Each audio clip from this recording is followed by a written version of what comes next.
नीलच्या ऍक्सिडेंटच्या मागे आकृषचा साथ आहे.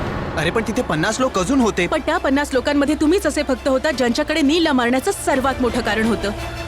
बदला. हे घे. हे काय आहे दीदा? बँकेतून डीडी आलाय. 50,000ची रक्कम. रोशनी जो कोणी इथे बोलत होता ना त्याचा नक्कीच काही ना काही पुरावा इथे पडला असेल. हा धागा कुठेतरी पाहिलाय. चल रोशनी, मी निघतो. अचानक काय झालं नील? अचानक? आता 2 मिनिटापूर्वीच तर तुझं प्रवचन चालू होतं की माझी तब्येत ठीक नाहीये, मला घरी जाऊन आराम करायला पाहिजे. आता तू बोलतेस अचानक? तुम्हा बायकांना ना कधी चैन पडतच नाही. बरं दुखायला लागलंय का? आता जर मी खरं सांगितलं तर तू माझी कोणती गोष्ट ऐकशील? तू एरवी तर माझा कधीच ऐकत नाहीस आणि आज कसं ऐकतोयस? या अगोदर की भांडणं होतील आणि वातावरण बिघडेल, मी गोष्ट दाबून टाकली. समजली कद्दू कुमारी?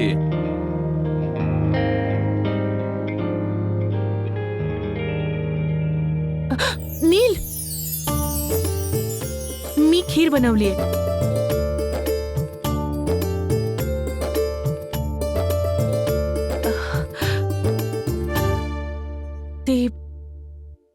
त्याच्यात बदाम आणि पिस्ता पण घातलाय. स्पष्ट काय ते सांग ना की तू खीर माझ्यासाठी बनवली आहेस. तू इतका भाव का खातोस? सर्वांसाठी बनवलीये खीर. अच्छा,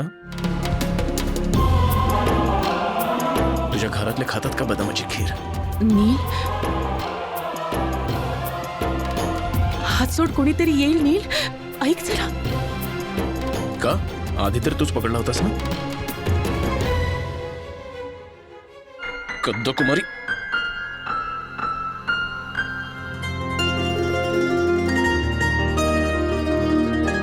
काय झालंय कद्दू कुमारी? आजकाल तू रोज रोज बोलतेस की आपण बदलत चाललोय, आपण बदलत चाललोय. तर मग आज तुला हे बोलायला लाज का वाटते की ती खीर तू फक्त माझ्यासाठीच बनवली आहे?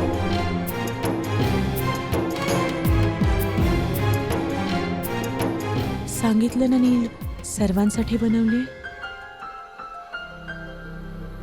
अच्छा, सर्वांसाठी बनवलीस खीर?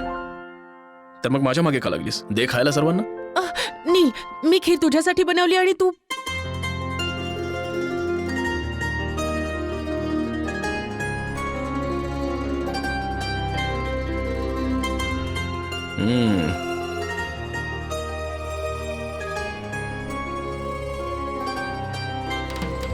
आता आत येऊन खीर खा. नीलने दूध नाही प्यायलं. जर रूम मध्ये असते ना छोटे साहेब तर प्यायले असते ना मालकीण. डॉक्टरांनी तर आराम करायला सांगितला होता. तर मग हा गेला कुठे? आणखीन कुठे गेले असतील त्या रोशनीला भेटायला. माहित नाही कधी त्या पोरीपासून सुटका होईल याची. पिशाच्या सारखी माझ्या पोराच्या मागे लागली ही. तसं मालकीण, माझी लायकी तर नाहीये पण तरी एक गोष्ट सांगायची आहे मला, जर तुम्ही म्हणत असाल तर. बोल. माझी अम्मा सांगते की पुरुष आणि बाईमध्ये खूपच फरक असतो. पुरुषाला या गोष्टीने काहीच फरक पडत नाही की त्याची बायको घरातलं खाणं पिणं सांभाळते की नाही, 4 माणसांसमोर घरची इज्जत राखते की नाही. पण जर बाहेरच्या पुरुषांपैकी कोण्या एका पुरुषाने त्याच्या पत्नीकडे नजर वर करून जरी पाहिलं ना तर त्या पुरुषाला हे कधीच सहन होत नाही आणि त्या पुरुषाला तेव्हा फरक पडतो मालकीण.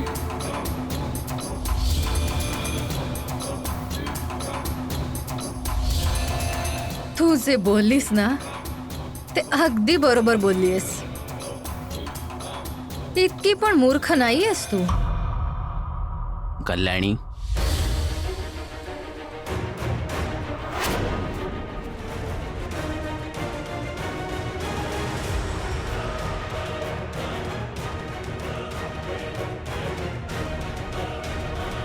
मला तुझ्याशी काही बोलायचं होतं.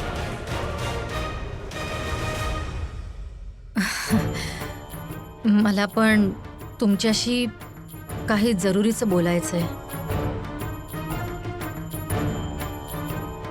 बरं मालकीण.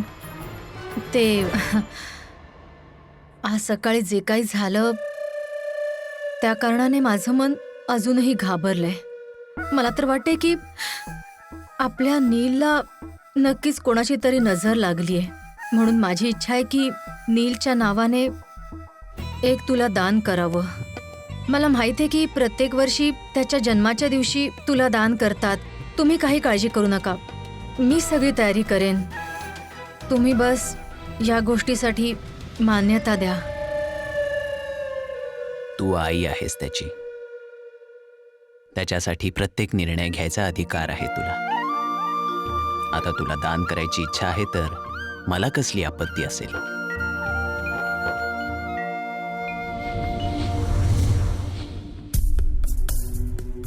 सर्वांना माहितीये की तुझा आणि नीलचा 36चा आकडा आहे.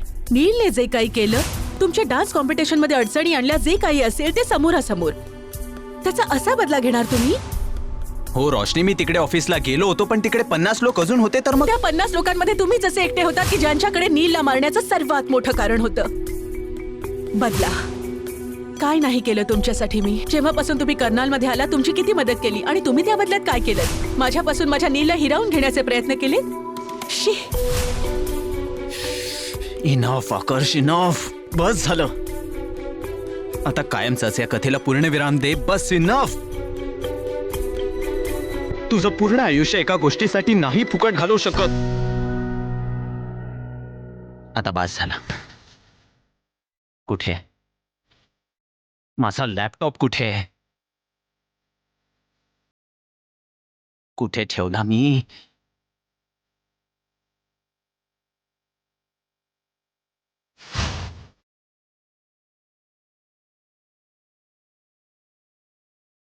It's okay.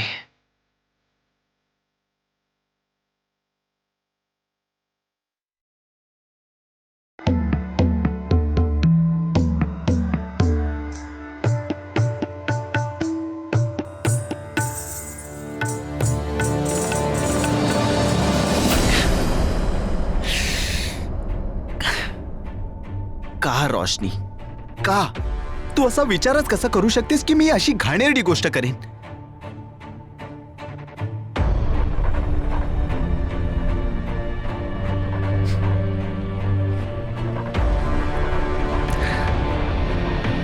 तुला समजावून सांगण्याचा काहीच फायदा नाही, कारण तुला समजून घ्यायचंच नाहीये.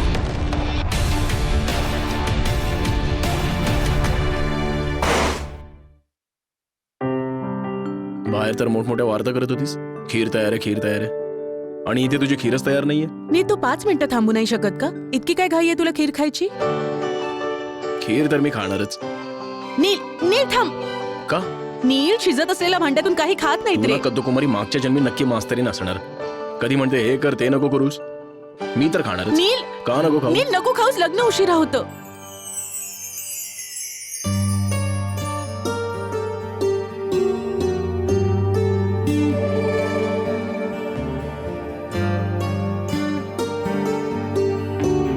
अच्छा, तू मान्य केलंस शेवटी की तुला पण लग्नाची घाई आहे.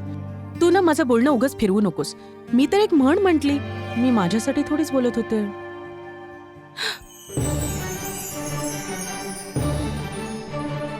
नाही बोलीस तर आता बोलून टाक ना. मी पण कधीपासून वाट पाहतोय. नील, कुणीतरी येईल इथे. तर येऊ दे ना. मला भीती आहे का कोणाची? आता तर मी तुला अशीच पकडेन. मग तुझी दिदा येऊ, तुझे पापाजी येऊ वा तुझी आत्या येऊ, मला कोणाचीही भीती नाही.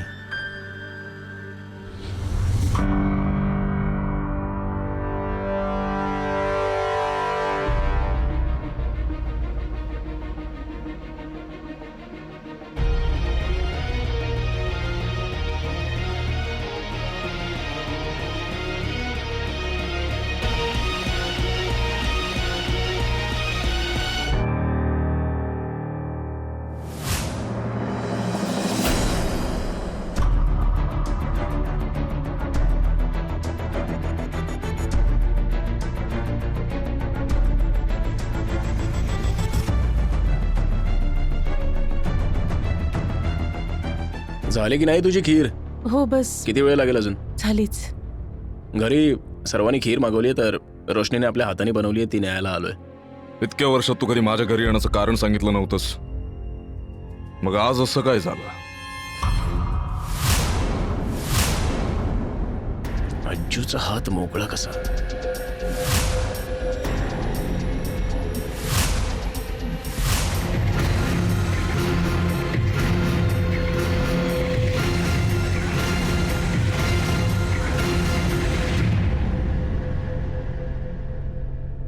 त्याचं काय ना अज्जू, इतक्या वर्षात आपली इतकी जवळची मैत्री झाली नव्हती, हो ना?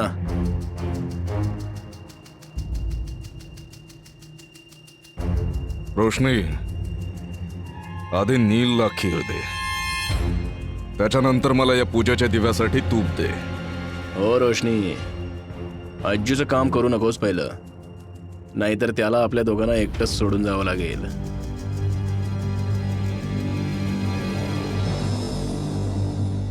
काय झालं असं?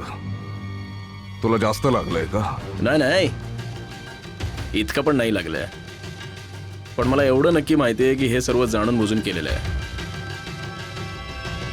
आणि ज्याने कोणी केलं ना तो तर या चुकीची शिक्षा भोगेलच.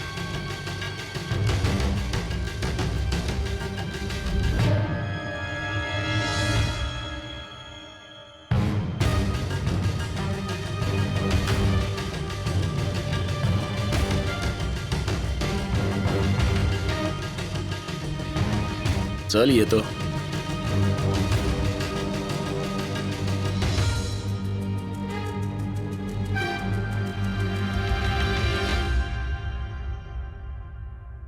तूप घेऊन ये.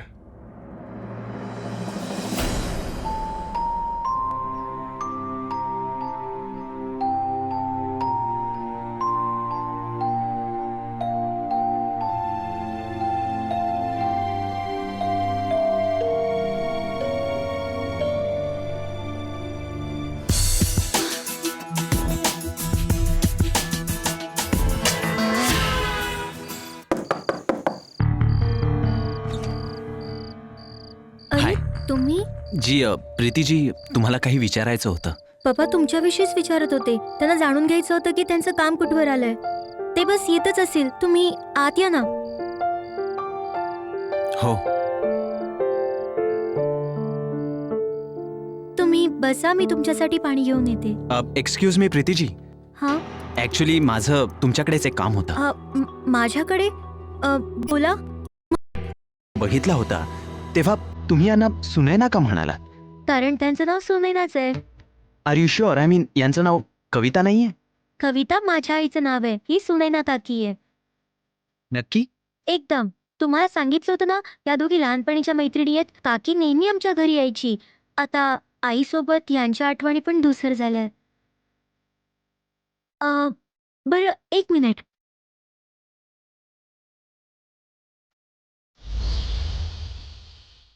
हे पहा, आई आणि सुनैना काकी.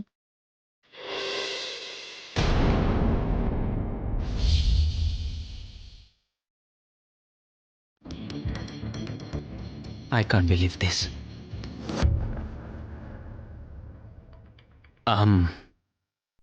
प्रीतीजी, जर ही तुमची खरंच सुनैना काकू आहे तर तुमच्याजवळ त्यांचं पूर्ण नाव असेल, ॲड्रेस असेल, कोणतीही इन्फॉर्मेशन, एनिथिंग. पण तुम्ही यांच्याविषयी इतके प्रश्न का विचारताय?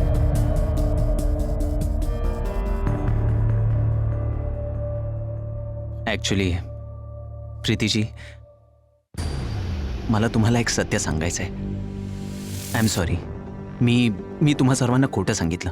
मी कोणत्याही बँकेतून नाही आलो आहे. ॲक्च्युली यांना शोधायला आलो होतो आणि शोधत शोधत तुमच्या घरापर्यंत आलो. योगायोगाने तुम्ही त्यावेळी बँक ऑफिसरची वाट बघत होता तेव्हा मी त्याच गोष्टीचा फायदा उठवला. I am very sorry.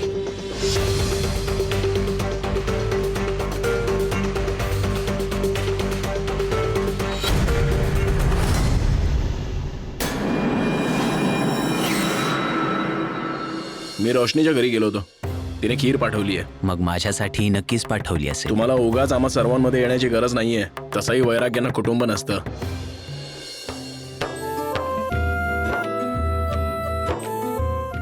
खोटं बोलून माझ्या घरात घुसायची हिंमतच कशी केलीस तू? चल तुला मी पोलीस स्टेशनलाच घेऊन जातो सर आता. मला माहिती आहे मी चूक केली आहे. प्लीज माझं एकदा ऐकून घ्या सर, प्लीज. मला तुझं काही ऐकायचं नाहीये. तुझी भलाई यातच आहे की तू इकडे पुन्हा दिसला नाही पाहिजेस. चल सर चल सर तुम्ही सर चल, सर मी तुला प्लीज घेऊन माझं जातो. ऐकून घ्या सर. सर चल. सर सर सर चल निघितून. प्लीज माझं म्हणणं शांतपणे ऐका. त्यानंतर तुम्हाला जसं वागायचंय ते करा सर. प्लीज मला सांगा सर, यांचं पूर्ण नाव, ऍड्रेस काहीतरी असेल सर. या बाईविषयी माहिती काढायला आलायस तू? हो. अरे अशा बायका तर समाजासाठी कलंक असतात. आम्ही तर यांच्याविषयी घरामध्ये बोलत सुद्धा नाही. म्हणजे हिच्या बाबतीत काही बोलायचं नाहीये मला. सर चल निघितून. सर सर जा. सर एकदा माझं म्हणणं पूर्ण ऐकून. सर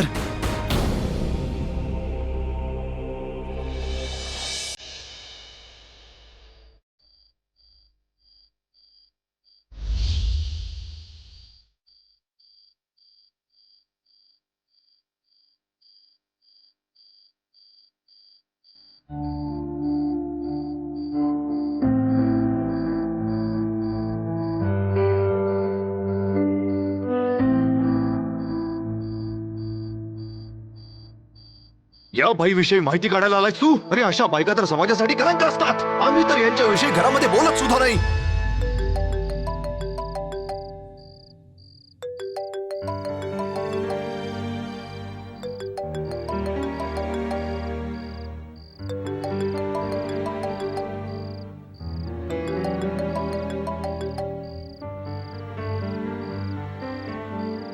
हॅलो कुठेस तू? I have a surprise for you. Reva, where are you? I need you. I need you.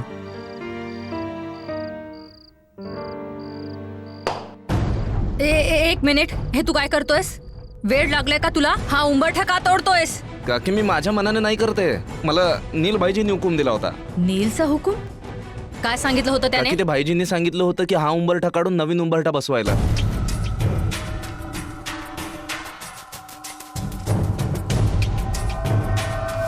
ही आहे तुझी हद्द, आणि जर तू तुझी हद्द ओलांडण्याचे प्रयत्न केलेस ना, तर माझ्यापेक्षा वाईट कोणी असणार नाही. मला या गोष्टींचा आनंद आहे आणि गर्व पण.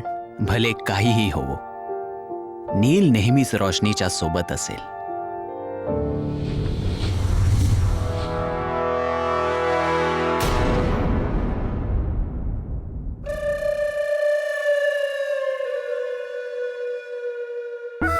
मालकीण, हं?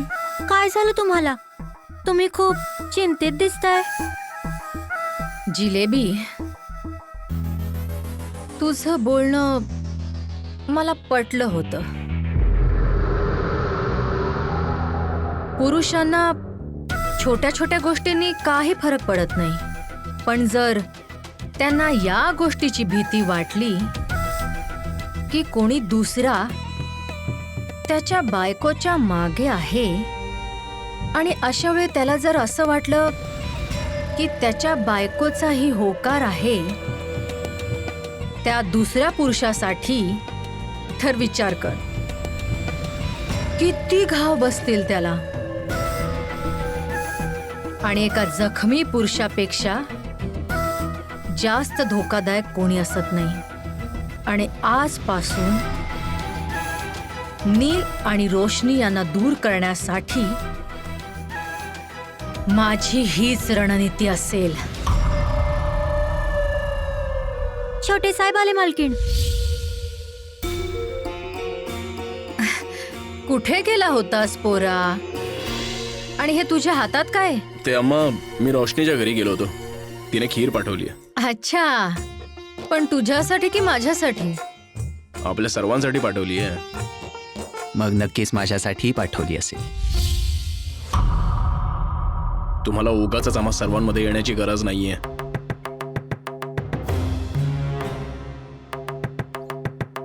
आणि तुम्हाला तर माहीतच असेल ना की वैराग्यानं कोणतं कुटुंब नसतं.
पापाजी,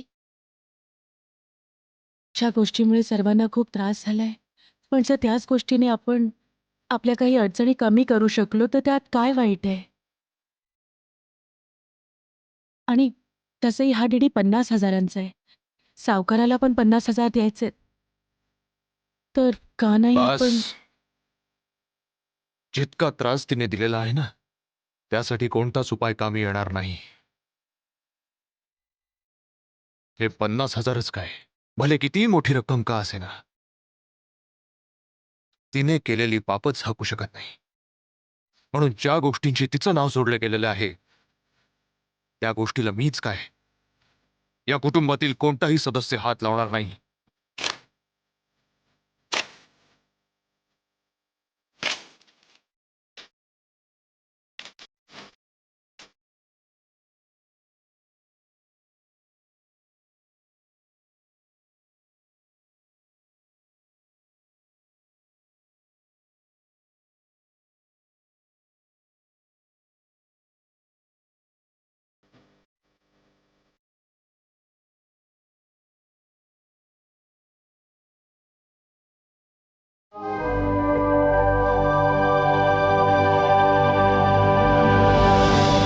जेव्हा कोणताही राजा लढाई करता जातो तेव्हा त्याची खास माणसं त्याच्या चारी बाजूला असतात, कारण जेव्हा कोणी त्याच्यावर वार केला तर तो वार ती माणसं आपल्या छातीवर घेतात त्याची ढाल बनवून. पण जर ती ढालच तुमच्यावर वार करणार असेल तर मग त्याला तिथल्या तिथे ठिकाणावर लावायचं. उद्या तुलादानाच्या पूजेमध्ये तो मुंबईचा पोरगा आहे ना आकर्ष, तू ना त्याला सोबत घेऊन ये. पण त्याला आणून काय फायदा होणार आहे? तू फक्त चांगली तयार होऊन त्या पोराला घेऊन ये, बाकी मी सांभाळून घेईन.